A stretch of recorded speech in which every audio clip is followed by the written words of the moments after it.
شب عاشور ہے۔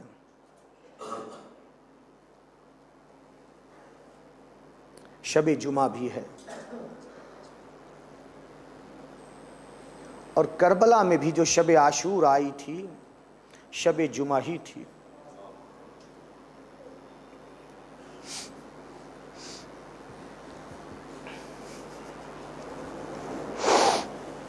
یہ شب امام حسین نے اپنے بھائی عباس کے ذریعے کہلا کے مہلت لی ہے۔ کس کے لیے؟ عبادت کرنے کے لیے، تلاوت کلام پاک کے لیے۔ سید ابن طاؤس نے اپنی مقتل کی کتاب میں لکھا ہے کہ لہم دوی کدوی النحل بین راکع و ساجد و قائم و قائد، کیونکہ یہ رات عبادت کے لیے ہے نا، مہلت لی ہے عبادت کرنے کے لیے، لہذا لکھتے ہیں اصحاب انصار اس طرح سے عبادت کر رہے تھے، دوسرے جانثار اعزاء و اقربا کہ خیموں سے اس طرح سے آواز نکل رہی تھی تسبیح و تہلیل و تکبیر کی کہ جیسے شہد کی مکھیوں کے بھنبھنانے کی نغمے کی آواز ہوتی ہے۔ لہم دوی کدوی النحل، اس طرح سے آواز تھی، بین راکع و ساجد، کوئی رکوع میں تھا، کوئی سجدے میں، کوئی قیام میں، کوئی قعود میں، اس طرح سے یہ 3 روز کے تشنا کام، 3 روز کے بھوکے پیاسے اپنے پروردگار کی عبادت کر رہے تھے۔ زمین پر جو عبادت ان جانثاروں نے، ان حسین کے ساتھیوں نے کی، شب عاشور جب سے دنیا خلق ہوئی ہے اور قیامت تک زمین پر ایسی عبادت نہیں ہوگی جیسی عبادت ان تشنا کاموں نے کی ہے۔ یہ احساس ہے نا 3 روز کے بھوکے پیاسے، اور یہ احساس کہ کل ہمیں اپنی جانیں آقا کے قدموں پہ قربان کر دینا ہے، لہذا صرف تصور شرط ہے۔ سوچئے جہاں پر یہ یقین ہو کہ کل ہمیں قتل ہونا ہے، ہماری زندگی کی آخری رات ہے، اس وقت کیا احساس ہوگا؟ کس احساس کے ساتھ بندہ اپنے معبود کی عبادت کرے گا؟ اس شب عاشور میں یہی احساس تھا کہ کل ہمیں جان دینا ہے، کل ہمیں قربان ہونا ہے۔ حسین مظلوم بھی عبادت کر کے اپنے خیمے میں ایک گوشے میں بیٹھے ہوئے اپنی تلوار کو صیقل کر رہے تھے، تلوار کو تیز کر رہے تھے، اور دنیا کی بے ثباتی اور بے وفائی پر کچھ اشعار گنگنا رہے تھے۔ زینب نے جب یہ اشعار اپنے ماجائے سے سنے، اپنی جگہ سے اٹھ کر کے اپنے ماجائے کے پاس تڑپ کر کے آتی ہے، کہتی ہے ماجائے کیا بات ہے؟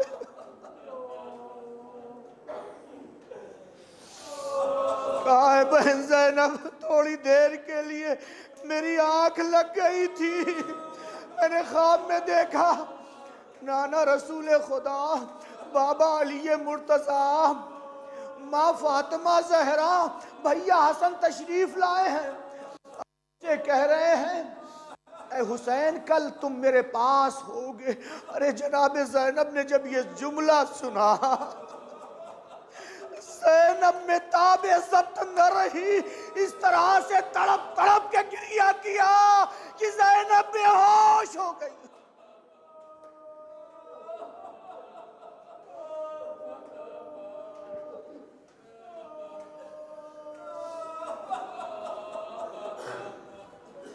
جب ہوش آیا،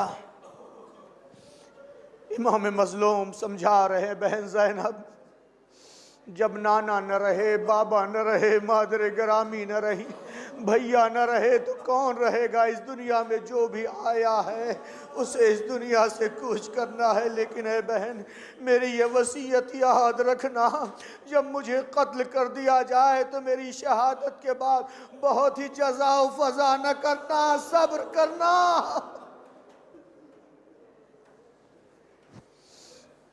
پھر اس کے بعد شب عاشور کے واقعات، حالات بہت زیادہ ہیں۔ پھر ایک بڑے خیمے میں امام مظلوم نے اپنے اصحاب، انصار، اعزہ سب کو اکٹھا کیا ہے، ایک خطبہ دیا شب عاشور۔ خطبہ نہیں پڑھنا، صرف چند جملے۔ خطبہ دینے کے بعد اسی خطبے میں چند جملے یہ کہے، جیسے اصحاب مجھے ملے ایسے اصحاب نہ میرے نانا کو ملے، نہ میرے بابا کو ملے، نہ میرے بھیا حسن کو ملے۔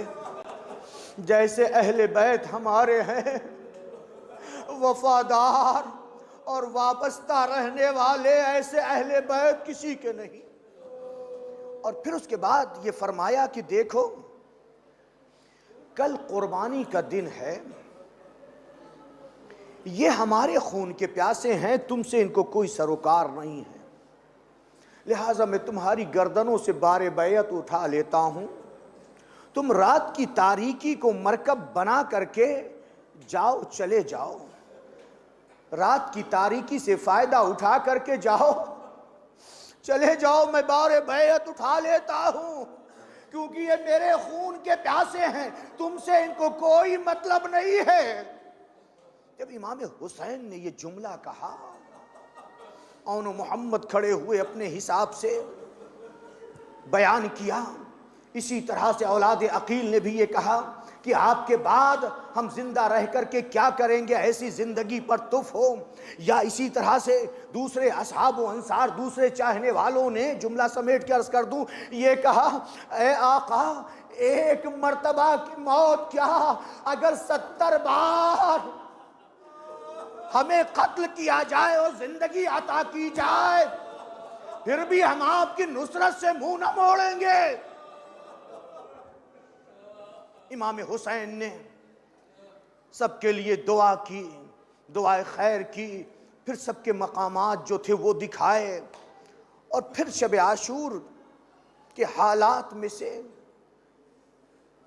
شیخ جعفر شوشتری نے الخصائص الحسینیہ جو ان کی کتاب ہے، اس کے اندر ایک جملہ لکھا، نہایت دردناک جملہ، ان الحسین جمع ولدہ واخوتہ واہل بیتہ۔ شب عاشور میں امام حسین نے اپنی اولاد کو، اپنے بھائیوں کو اور اپنے اہل بیت کو جمع کیا۔ لکھتے ہیں تقریباً 40 افراد کو، تنہا اس کے اندر اصحاب و انصار اور دوسرے جانثار نہیں ہیں، بھائی ہیں، بیٹے ہیں، اولاد اور اہل بیت ہیں۔ ایک مرتبہ امام نے کہا کہ میں نے تم کو خطبہ دینے کے لیے، تقریر کرنے کے لیے اکٹھا نہیں کیا ہے، سب پر حسرت بھری نگاہ سے دیکھا، صرف دیکھا اور کچھ نہیں، کوئی خطبہ نہیں دیا۔ فَنَظَرَهُمْ، ان کی طرف دیکھا، وَبُكَى سَاعَةً، 1 گھنٹے تک روتے رہے، بس کچھ بھی کوئی تقریر نہیں کی۔ سب کے چہروں کو دیکھا،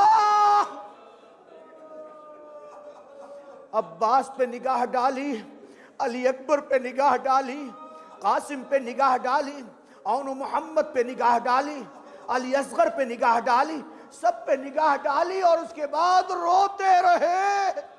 یہ رونے کا مقصد کیا تھا؟ ارے حسین اس لیے رو رہے تھے، کل میرا بھائی عباس قتل کر دیا جائے گا، میرے بیٹے علی اکبر کے سینے میں برچھی لگے گی، میرے بھائی کی نشانی قاسم کا لاشا پامال ہوگا، اون محمد قتل کر دیے جائیں گے۔ 40 افراد ہیں نا، 18 بنی ہاشم ہیں، 40 افراد کا مطلب ہے بیویاں بھی تھی۔ ارے بیویوں پہ بھی نگاہ ڈالی، ہائے ہمارے بعد زینب ام کلثوم اور دوسری بیویاں اسیر کی جائیں گی۔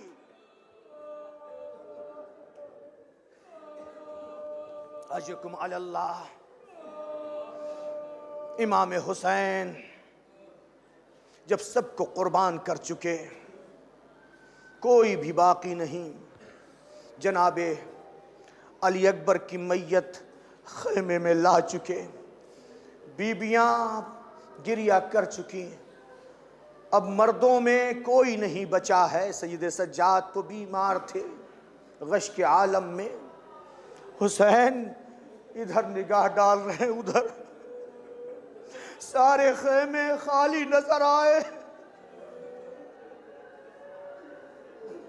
ایک مرتبہ روتے ہوئے حسین نے آواز استغاثہ بلند کی، حل من ناصر ینصرنا، حل من مغیث یغیثنا.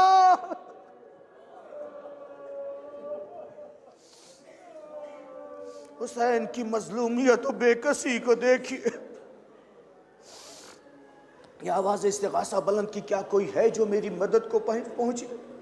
کیا کوئی مددگار ہے جو میری مدد کرے؟ سارے مدد کرنے والے جام شہادت نوش کر چکے ہیں، کہیں سے کوئی آواز نہ آئی. مقتل کا جملہ ہے، جب کہیں سے کوئی آواز نہ آئی تو ایک مرتبہ ایک ایک کر کے نام بنام پکارنا شروع کیا. اے مسلم ابن عقیل، اے ہانی ابن عروہ، اے حبیب ابن مظاہر، اے مسلم ابن اوسجا، اے زہیر قین، اے عابس، اے بھیا عباس، اے بیٹا علی اکبر، اے قاسم اون محمد. کہیں سے کوئی جواب نہ ملا تو ایک مرتبہ امام مظلوم کہتے ہیں، یا ابطال الصفا و فرسان الحجہ، اے میرے شیرو، اے میرے بہادرو، مالی انادیکم فلا تجیبونی. آج مجھے کیا ہو گیا ہے؟ میں تم کو نام بنام پکار رہا ہوں، تم میری آواز پہ لبیک نہیں کہتے. امام حسین کا یہ کہنا تھا کہ ایک مرتبہ لاشاہائے شہداء مقتل میں تڑپے، کٹی ہوئی گردنوں سے آواز آئی، لبیک لبیک یا ابن رسول اللہ. اے فرزند رسول، ہم حاضر ہیں، لیکن موت نے ہمیں مجبور کر دیا ہے.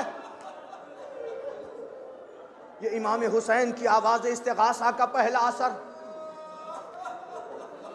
لاشاہائے شہداء پہ ہوا. دوسرا اثر سن نہیں سکیں گے. رباب کو پرسہ دینے کے لیے اکٹھا ہوئے ہیں نا شب عاشور میں.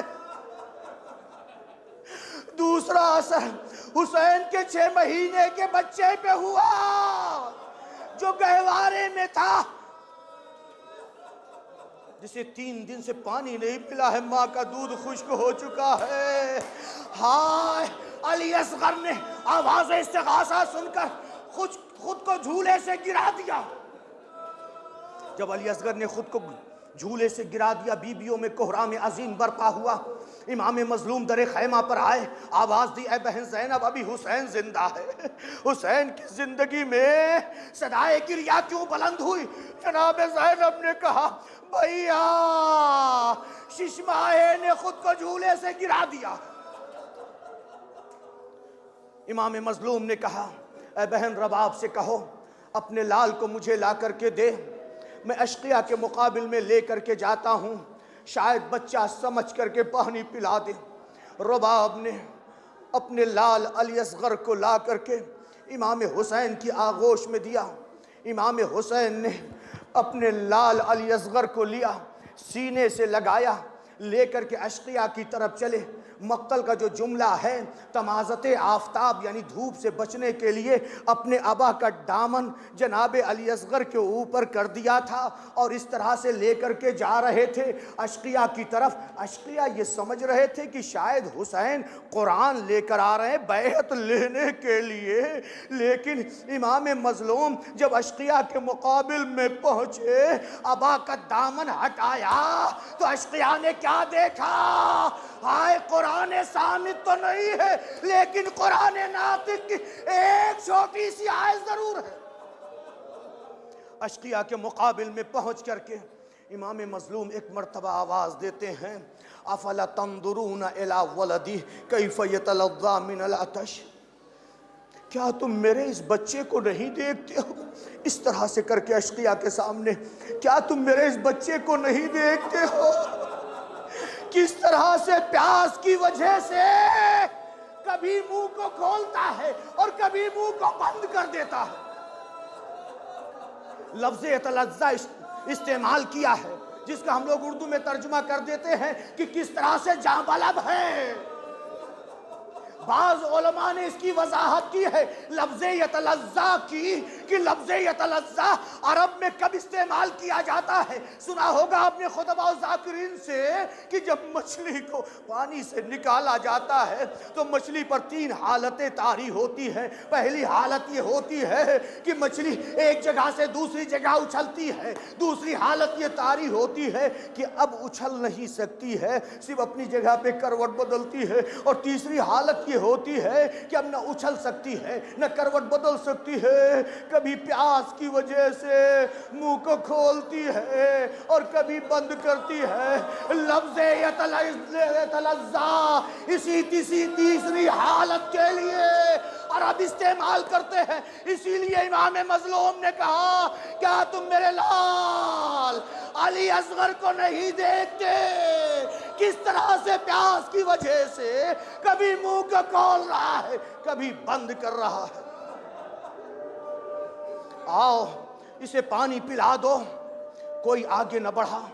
پھر امام مظلوم نے جناب علی اصغر کو جلتی ہوئی ریتی پہ لٹا دیا، آواز دی اے قوم جفاکار، اگر تمہاری نگاہوں میں حسین قصوروار ہے، یہ 6 مہینے کا بچہ ہے، اس کی کوئی خطا نہیں ہے، آؤ اپنے ہاتھوں سے پانی پلا دو۔ کوئی آگے نہ بڑھا کہ جو علی اصغر کو سیراب کرتا۔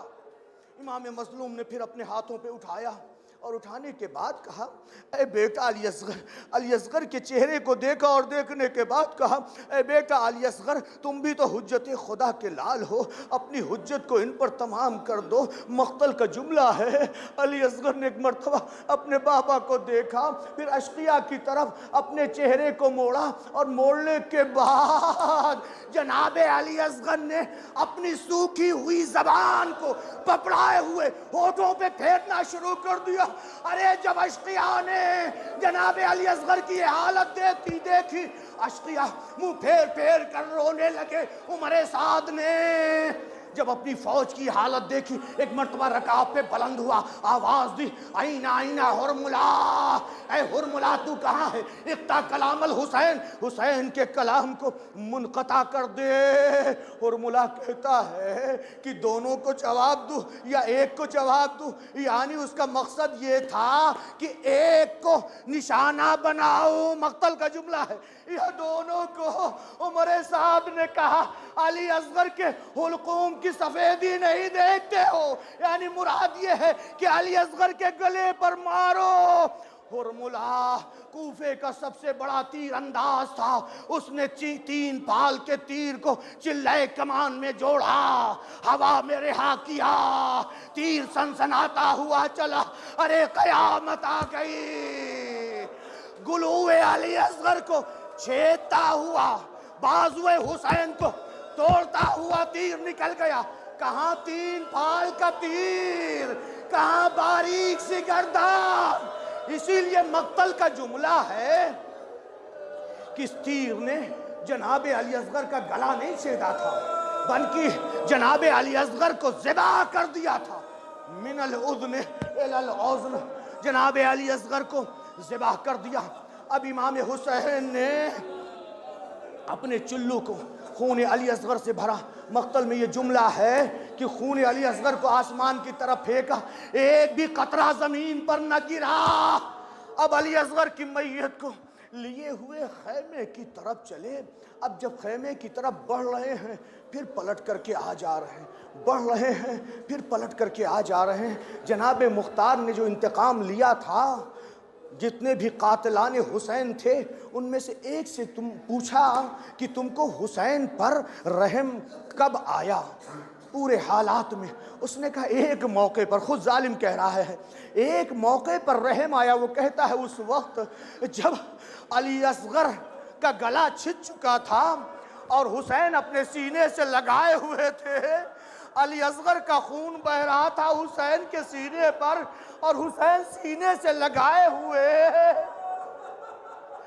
خیمے کی طرف لے کر جا رہے تھے، لیکن در خیمہ پر ایک بی بی جو چادر اوڑے ہوئے تھی، مکنا ڈالے ہوئے تھی، کھڑی تھی.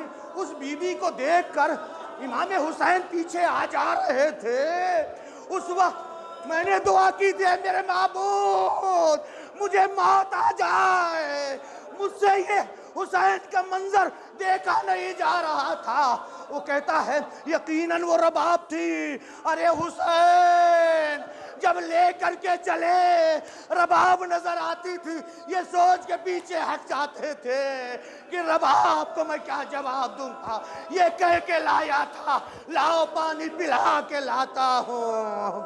ایک مرتبہ آگے بڑھے، رباب بھی آگے بڑھی جو انتظار کر رہی تھی. سوال کیا کیا میرے لال کو پانی پلا لائے؟ امام مظلوم نے تڑپ کر کے علی اصغر کی میت کو ماں کی آغوش میں دے دیا. ہائے رباب نے جب دیکھا علی اصغر کا گلا شدہ نہیں تھا بلکہ ذبح ہو گئے تھے، من کا ڈلا ہوا تھا، کرتے میں خون لگا ہوا تھا. رباب تڑپ کے چیخ کر کہتی ہے اے بیٹا علی اصغر، کیا تم جیسے بچے بھی راہ